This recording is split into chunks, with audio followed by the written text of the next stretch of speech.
Bonjour à tous et bienvenue sur ma chaîne. Je suis contente de vous retrouver pour un haul littéraire. Donc jusqu'à présent, enfin c'est le premier de l'année parce que jusqu'à présent j'ai essentiellement lu des livres que j'avais dans ma pile à lire. Et là dernièrement j'ai reçu des services presse. J'ai fait 2-3 achats aussi. Donc j'avais envie de vous les présenter. On va commencer tout de suite par le roman de Raven et Giacometti, Le Triomphe des Ténèbres, aux éditions J.C. Lattès. Tous les ans, en fait, j'attends la sortie du roman de ces auteurs. Généralement, ce sont les enquêtes du flic franc-maçon Antoine Marcas. Et cette année, en fait, ce ne sera pas le cas. Ou pas vraiment, puisqu'ils ont noté sur leur page Facebook que ce serait un Marcas sans en être un. Donc on est toujours un petit peu dans l'intrigue, dans la franc-maçonnerie, un petit peu d'ésotérisme. C'est un petit peu un roman à la Indiana Jones. Donc beaucoup d'aventures et des choses à découvrir. Donc moi j'ai beaucoup aimé. Je vais vous laisser découvrir la quatrième de couverture sur le blog. Je vous mets le lien de l'article en bas si ça vous intéresse. Peut-être que vous connaissez déjà ces auteurs-là. Une belle découverte. Alors il s'agit en fait, alors là ça se passe pendant la Seconde Guerre mondiale, c'est pour ça qu'il n'y a pas Antoine Marcas, parce que c'est un contemporain, il a la quarantaine, il vit à notre époque. Ici ça va être le premier tome d'une saga de 3, dont je vous ai marqué les deux autres sur la chronique. Une saga qui s'intitule Le cycle du soleil noir. Voilà, donc j'ai hâte d'en être au second. Donc voilà, donc une belle découverte au final, hein, auquel je ne m'attendais pas. Ensuite, deuxième chouchou, pareil, tous les ans j'attends la sortie des nouvelles aventures de l'inspecteur Pendergast, de Preston et Child aux éditions L'Archipel, collection Suspense. Donc pareil, un grand merci pour ce service presse. Ça me fait bizarre en fait d'avoir eu mes deux chouchous en service presse cette année. J'étais vraiment contente. Là je retrouve l'inspecteur Pendergast, enfin l'agent spécial Pendergast, qui suit une enquête avec son ami le lieutenant Vincent d'Acosta. Donc ça faisait longtemps qu'ils n'avaient pas travaillé tous les deux. Dernièrement, on était plus sur la vie un petit peu de Pendergast, même s'il y avait pas mal d'intrigues en ce qui concerne sa vie privée et tout ça. Et là, en fait, on retrouve une enquête. Donc ça peut être lu indépendamment. Hein, si vous n'avez pas lu les précédents, même si c'est bon, c'est peut-être quand même toujours un petit peu dommage, vu que moi j'adore cet univers, mais bon. Celui-là il peut être lu indépendamment, c'est une enquête policière, des corps sont retrouvés sans tête et en fait si l'agent spécial vient donner son aide au lieutenant d'Acosta, c'est parce que justement ils ont du mal à établir le profil psychologique du tueur. Ils ne savent pas si c'est un tueur en série, tout ça, ils n'arrivent pas à découvrir le pourquoi du comment. Bref, donc une enquête comme dans les premières, hein, là il y a 17 romans, je crois que c'est le 17e, et dans les premières on avait un petit peu dans Superstition, c'était le tout premier, et ceux qui ont suivi c'était des enquêtes comme ça, et c'est ce qui m'a fait aimer l'univers de Pendergast avec ses méthodes particulières, voilà.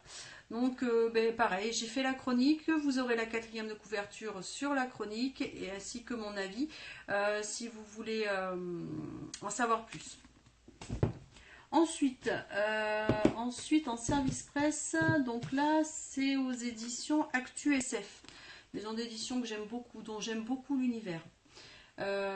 Donc là c'est L'échiquier de Jade de Alex Evans. Ici, on est dans de la fantasy et du steampunk. Ce sont deux sorcières qui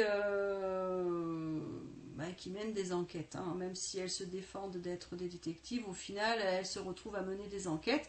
Toujours dans le milieu en fait de la magie, qui avait déserté, qui avait disparu depuis 400 ans et qui revient.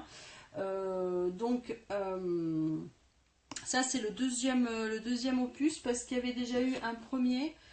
Sorcière associée justement, voilà, sorcières associées. Donc c'était le premier, donc on découvre ici Tanit et Padmé.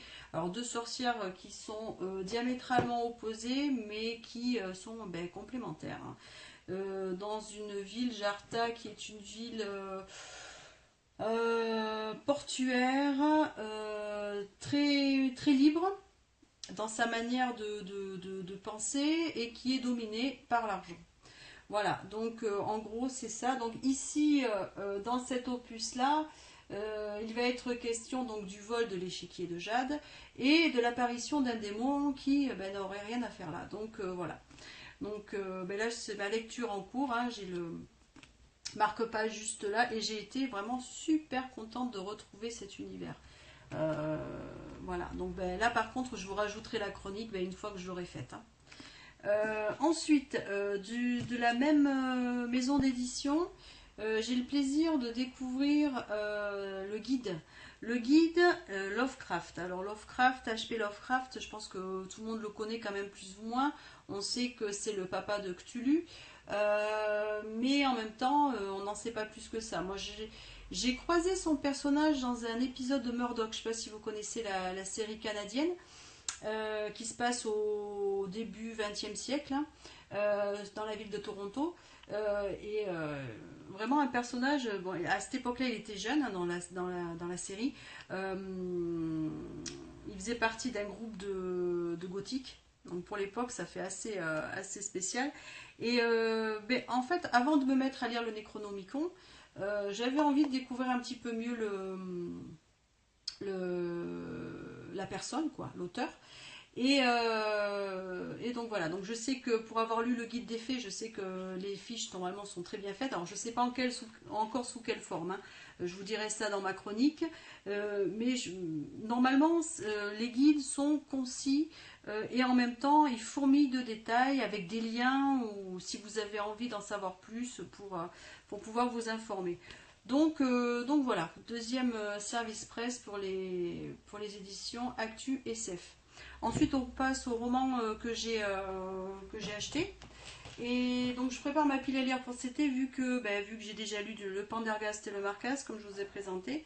Donc là, je vais vous le montrer sur ma vieille tablette parce que c'est au format Kindle. C'est un auteur indépendant. Ça veut dire que là, il est chez Amazon, édité uniquement chez Amazon. Donc, c'est Guillaume Leclerc. Et c'est Bon baiser de gosse crânie, pardon. Ici on est sur du fantasy avec beaucoup d'humour, trois personnages, donc une guerrière, un guerrier et un sorcier avec avec des caractères assez bien trempés et surtout avec beaucoup d'humour, quoi. Donc, mais ça, pareil, je vous ferai la chronique cet été. Hein.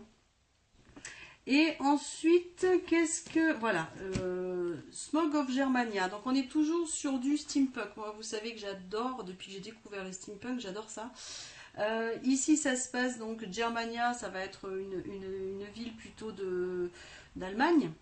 Donc dans un univers où les riches vivent au-dessus d'un énorme nuage de fumée et donc les plus pauvres, la plèbe, vit en dessous. Et là donc le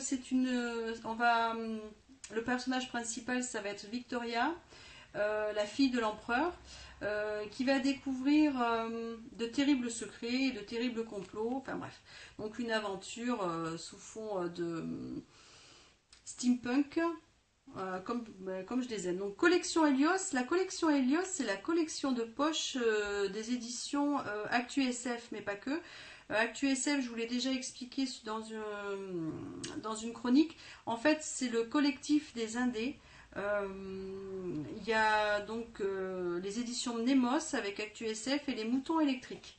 Donc voilà, et du coup, ils sortent leurs livres brochés, ils les sortent également sous la collection Helios au format poche, qui est moins onéreux, donc ce qui facilite l'achat, quoi. Ni plus ni moins. Ensuite, et pour finir, alors celui-là, je l'ai trouvé chez Noz. Je m'attendais pas à trouver un roman là-bas. Donc j'ai pas encore découvert l'auteur qui est Robin Hobb, pourtant elle est ultra connue. Donc là c'est le soldat chaman et c'est le tome 1. Donc de Robin Hobb, on m'avait conseillé un autre roman dont je ne me rappelle pas le titre, une autre série. Mais quand j'ai vu le prix 1,99 €, je me suis dit que j'allais tenter parce que qu'il me plaise ou qu'il me plaise pas, déjà je découvrirai la plume. Et puis en plus je pourrais en faire profiter quelqu'un si c'est pas mon style de lecture, quoi. Donc c'est pas bien grave. Voilà. Donc, je crois que j'ai fait le tour. Donc de mes services presse et de mes acquisitions. Je voulais en profiter aussi pour remercier les nouveaux abonnés. Alors, je pense que ce sont des abonnés qui sont plus de l'univers du loisir créatif et du scrapbooking, vu que je m'abonne à pas mal de chaînes dans cet univers-là, vu que je m'y suis mise il y a pas longtemps. Hein. J'ai découvert en voulant personnaliser mes carnets d'écriture pour le blog et pour mes propres romans. J'ai découvert le magasin Action. Du coup, je me suis mise à regarder des hauls. Je me suis mise donc à m'abonner et je me suis mise aussi à suivre des tutos pour faire des albums photos et tout ça. Enfin bref, c'est carrément quelque chose qui me plaît, qui me vide la tête, que j'aime bien faire. Donc, vu que je fais pas beaucoup de hauls littéraires, vu que je fais surtout des chroniques de romans sur mon blog littéraire. Je pense que je vais enrichir ma chaîne de haul donc de loisirs créatifs, Action, Cultura et d'autres, des sites aussi comme la Fourmi Créative et autres. Et je vous présenterai aussi les albums que j'ai montés jusqu'à présent. Voilà. Histoire d'être un petit peu plus présente sur ma chaîne. Bon, mais je crois que c'est tout pour aujourd'hui. Donc je vous souhaite de bonnes lectures, je vous souhaite une bonne fin de journée et je vous dis à bientôt.